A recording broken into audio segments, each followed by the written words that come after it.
Delighted to be joined today by Marilyn Smith for the latest in our series of interviews with Middlesex's board directors. Marilyn, firstly, thanks for joining us. You were voted onto the board last year by the membership. What initially made you put yourself forward to the board, and how much have you been enjoying the experience?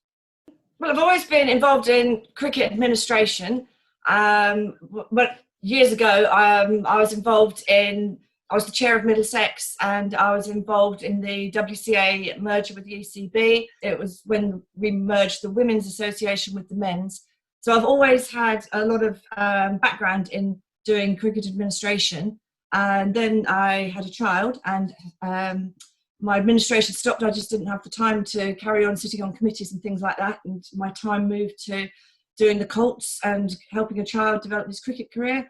And then this year, sending him off to university, I had time on my hands again. So I thought, I'd like to get more involved. And I spoke to Katie Berry and said, is there anything I can do now that I've got more time? And she said, well, actually, there possibly is, because the board's reconstituted and we're looking for people. So I thought, fantastic, there aren't any women on the board. They need a woman. So I put myself forward.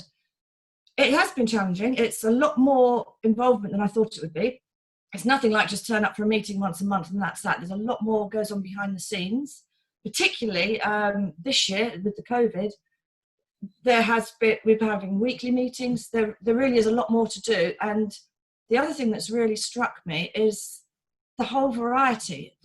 It's not just, I'm elected by the members, but there's all the commercial side of it, the playing side of it, the academy, recreational participation, all the safeguarding issues, finding a new ground for Middlesex and TMJ as well.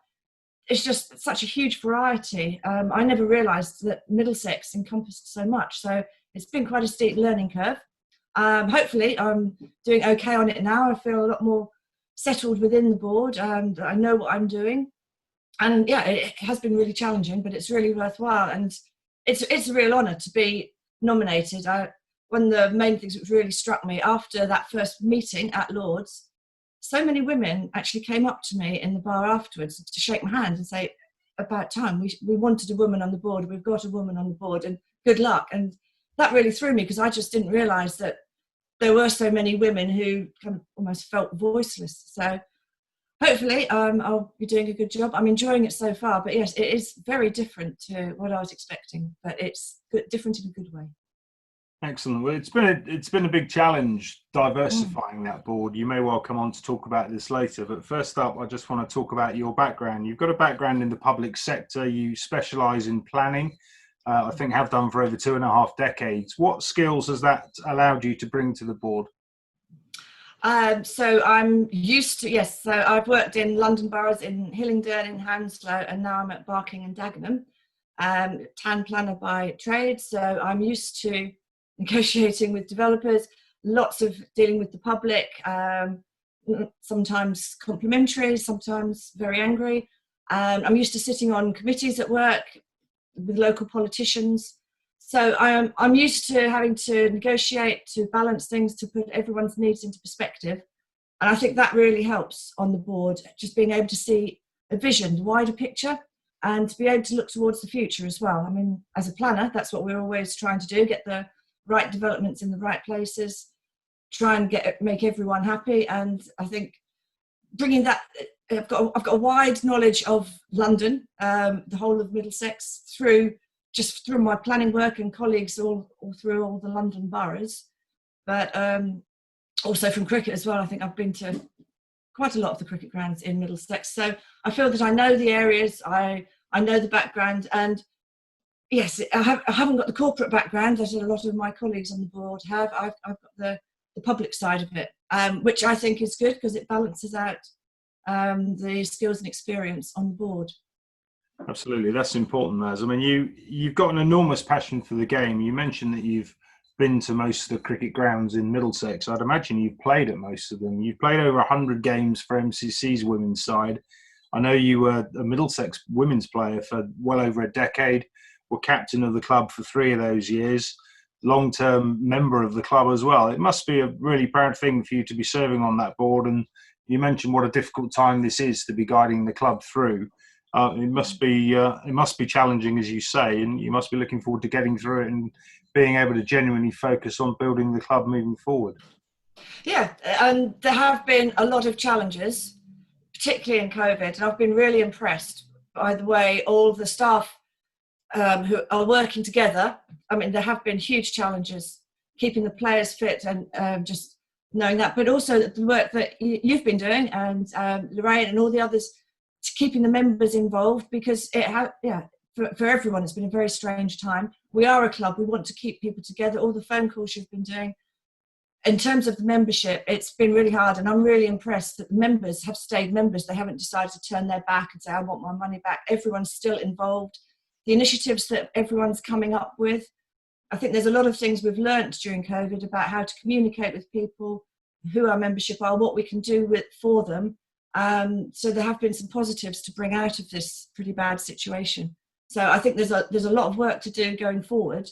Right now, of course, all the ECB, even today there was another email from the ECB about the latest playing guidelines. It is going to be challenging. The leagues start this weekend, men's and women's Middlesex leagues start this weekend, and there's a lot of challenges to just being able to play the different way, every 20 minutes, stopping the game to wipe the ball, throwing the ball straight back to the bowler, not giving any kit to the umpire to hold. Everyone's got to learn a lot, and social distance on the sidelines. So for the whole cricketing community, everyone's had to embrace this change, I think learn from it and take the positives forward for the future. Absolutely, plenty of challenges. You mentioned, Marilyn, earlier your cricket administration background and the governance you've been involved in, largely in the women's game.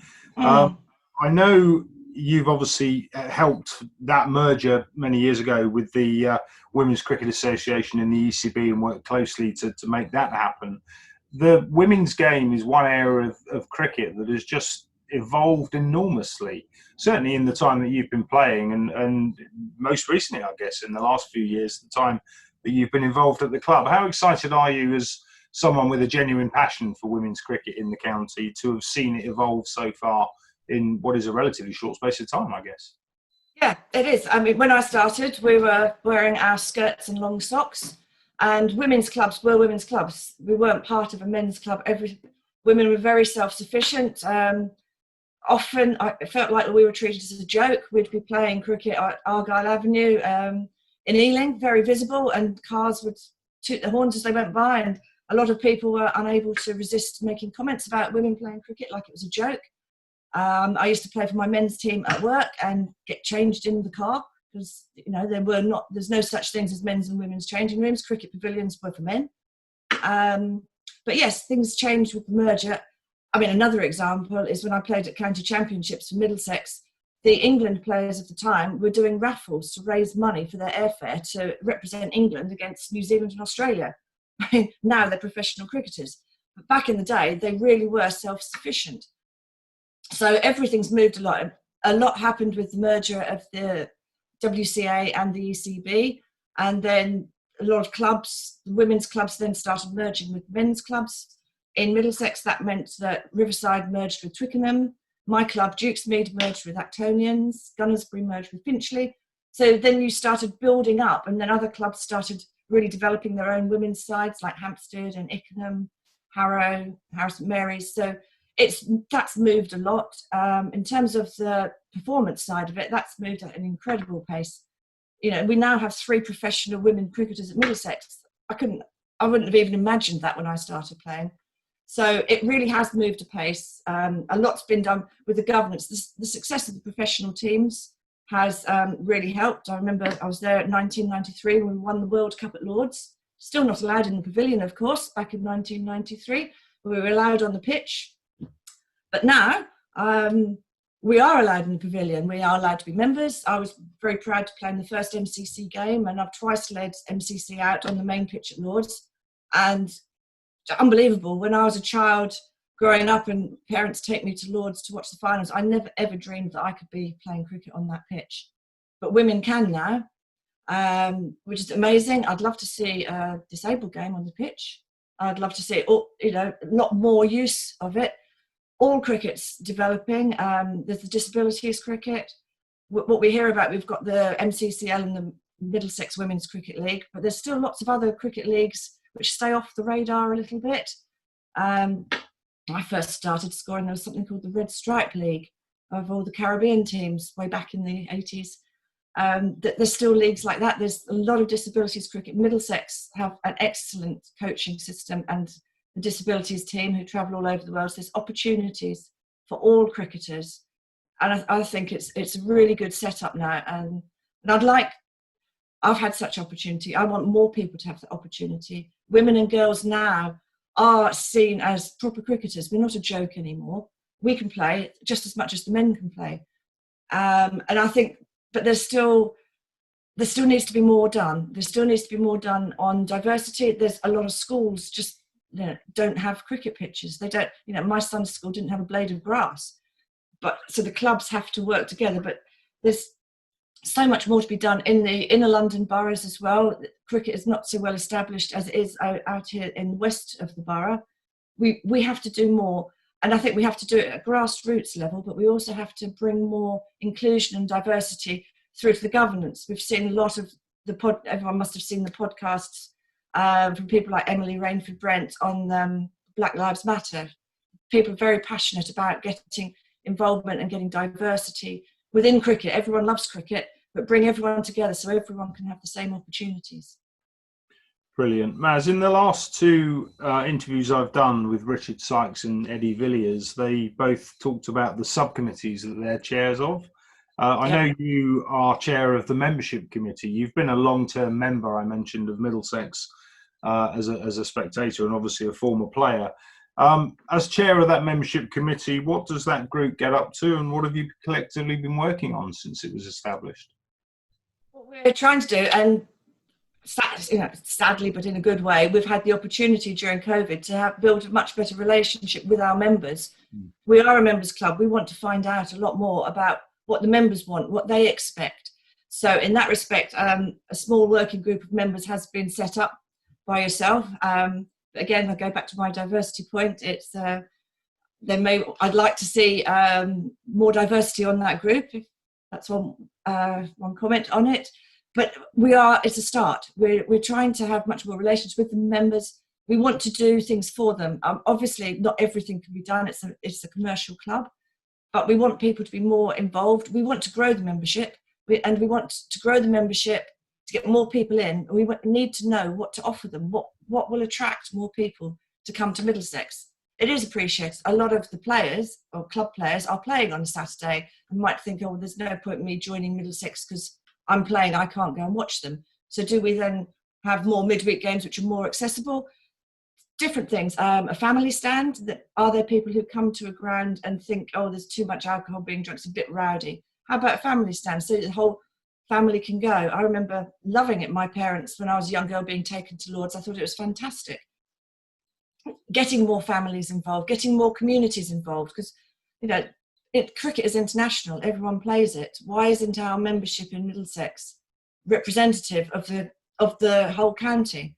So from the membership group, that's what we need to do, to get in touch with the members and find out what we can do to support them.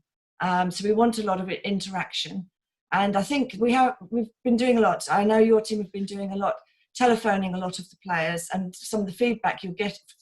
Telephoning the members, but the feedback you're getting is we're building up much greater picture of what people, by talking to members, finding out a lot more what they want, what they expect. Some people want to get more involved. Some people just want to watch cricket, but would still like to hear back from them. So what I'm trying to build is a group where we can take people's ideas and see what we can do with them and develop them and hopefully get some action out of it. But I think this whole period has been very good kind of research building and finding out. And so what I'd hope to do through the winter is build on what we've learnt this summer and take it forward for next season. Marilyn, I think you're absolutely right. For all its problems it's caused, the COVID pandemic has allowed us most certainly to get a much better understanding, I think, of what our membership wants. And you mentioned the problems we've had diversifying the board initially and now certain other member representative groups. I don't think the club could have been any more open in asking for people to step forward. And you obviously did so yourself when the board were looking to diversify and bring a female onto the board, and more. Presumably that still applies. I mean, there's an open door policy. We want to hear from the members. We want more female representation and other representation on the board that isn't necessarily so typical of what people would perceive our board to be. I think so. But I think there's also there's a lot of people who don't like sitting on committees. They don't like being on boards. That's not for them, but they've still got a voice. So I think as well as having the formal board structure and the governance and subcommittees, there should still be a voice for people who don't want to, who can't commit the time, don't like that sort of structure, but they've still got valuable things to say. So I think maybe we can increase the diversity in stages, because not everyone, I remember being a single parent. I couldn't go off to board meetings in the evening. I had childcare responsibilities, but I still would try and stay involved in different ways. People can give their time in different ways. So I'm not saying that everyone should suddenly put themselves up and say, I want to sit on the board, but I think people can be involved in different ways. And just because you think, oh, I haven't got the time, I can't commit to sitting on a board, therefore I've got nothing to offer. No, you do have things to offer. Everyone has different things to offer in different ways. So I would like to open up channels of communication, channels of communication, so that people feel that they can still make their offer and be involved in different ways. So it doesn't just have to be a board or a committee, because I know that isn't everyone's cup of tea. No, I agree. I see where you're at.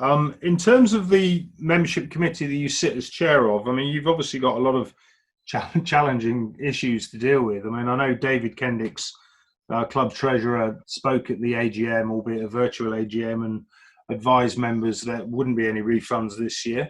But the club would be looking, obviously, at loyalty for those members moving forward. Now, I know that's something the membership subcommittee, have been looking closely at. I guess until we really know what the season looks like and whether or not there's going to be any cricket this year, it's quite difficult to actually pinpoint exactly how we're going to reward those members for their loyalty, who have been exceptional.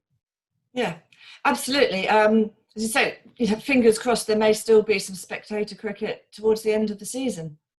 Who knows? But again, the initiatives that you've developed in terms of streaming the matches, that's a great thing we've learned, and hopefully something we can carry forward, so we can still bring the Middlesex cricket that's going to be played, we can still bring it to the members. Hope, with fingers crossed, that there may be some limited spectator games towards the end of the season.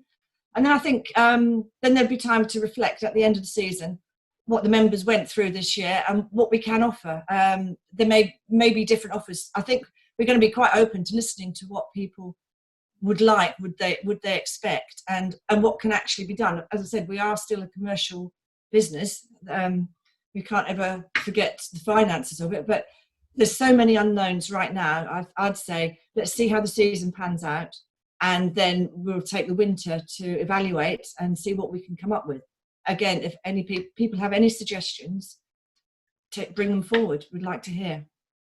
Absolutely. You mentioned the streaming there, Marilyn. I heard this morning from Angus Fraser that we've got an inter-club game, I think up at Radlett, which we're using as a COVID training base. We move into phase 3 of our kind of back to training plan next week, which allows us to get the whole squad together for an inter-club game. Now, I think Stuart Law is very, very keen to make that not just a knockabout for the players. So I've been asked with our analysts to actually stream that game. So what we'll be doing for that one is setting up the static cameras at Radlett, just so that members can sit at home and the players can actually have a sense of being watched by the members, and they can knuckle down and actually commit themselves to that game and give themselves a good workout. But as we move into August and we're back to competitive cricket in whatever form that takes, you mentioned that we're kind of enhancing that stream. Are you able to expand upon what the club has in mind? Hopefully, as well as the streaming, there'll be some interviews, face-to-face things. Maybe there's an opportunity if members have any questions they'd particularly like to be asked to the players, to Stuart, to other members of the board, dignitaries. So I think it's not just a matter of just a camera sat there and watch the game. There will be almost not quite replicating a Sky offer or whatever, but there will be opportunities for other events to be shown and interviews to be done. bit of back behind the scenes, seeing some of the backroom stuff. I mean, things like the physios have had they've done a fantastic job keeping the players fit through all this. So I think that will widen the offer so members can see all that Middlesex can offer and the huge variety of people we've got working for the club and all the really good work that they do. It's not just a matter of getting out on the field. There's months of training and support and conditioning, psychologists, everything like that. And I think that sort of interview and that sort of talk will really widen it and make it a whole lot more interesting so you can understand a lot more what goes on behind the scenes as well as just watching the game. Absolutely, I agree. There's a lot of unsung heroes, and the physios are certainly within that category. So, Marilyn, what are the next challenges on the horizon for the membership committee? One assumes you've got to ride through the storm that is COVID first and foremost, but are you able to look at the future? And if so, what are the group now going to be looking at? Well, I think we're going to be looking at what, as you mentioned earlier, in terms of refunds, what we can do for the membership. But I think what we're going to be looking for is what types of membership we can offer next year. We want to encourage more youth as well. So what special offers can we do? What special events can we do?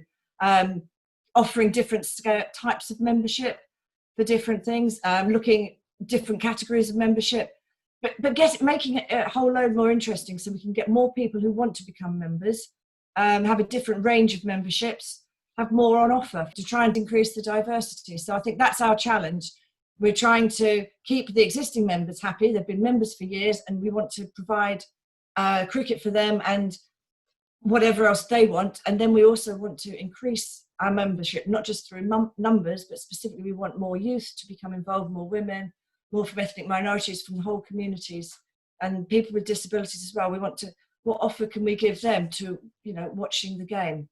So there's all sorts of things that we can do. So we're going to take back from this summer. We're trying to find out, we want more people to, it's almost like a research period at the moment, trying to find out who our members are, what they want, and then expand all that as to, okay, who isn't our member and how do we get them to want to become a member? What's the offer which would fit them? So there's a lot of challenges to look at in the winter. So we'll be working on them. But yes, overall, it's to make you feel a lot more valued as a Middlesex member and make it really worthwhile for people. Brilliant. Well, you've certainly got your hands full. I strongly suspect from what you've told us, you're not going to have a quiet 3-year term. It sounds like you've got a lot on the agenda. So, Marilyn, I'm going to sign off by asking you, as I asked Eddie and Richard, you're walking around the boundary, members spot you. You'd be happy to stop and have a coffee with them, I'm sure. I'll be there. I'd like to meet them. Yes, I've got different background, different stories to tell. Mike Gatting's got much more experience and different tales to tell, but my background is much more the recreational game. I probably know a lot of people. I meet them at the clubs. I score for Actonians, so I've had quite often sit in a score box with someone and they say, "Oh, are you the one from the board?" So I'm happy to kind of do the normal ordinary person talk. I think that's the difference between me and some of the other directors. They can have real high level. All the directors have very different experiences, so I'm very happy to talk to people. Yes, as long as you know my background and me, I'm just the ordinary person who loves cricket as much as they do. Brilliant. Well, look, Marilyn, I'm sure I speak on behalf of all members in saying a huge thanks. Found that really useful. What's come across really clearly in just 3 interviews to me is already the diversity of skill sets and backgrounds that we have on that Middlesex board. We've got a number of other directors still to talk to. But Marilyn, for today, thanks ever so much for your time. I really appreciate it. Thank you, Fetch. And thank you and Lorraine and all the Middlesex staff for the work that you've been doing, putting these interviews on and all the work you've been doing, liaising with the members throughout this difficult time. So from me, from membership, thank you very much.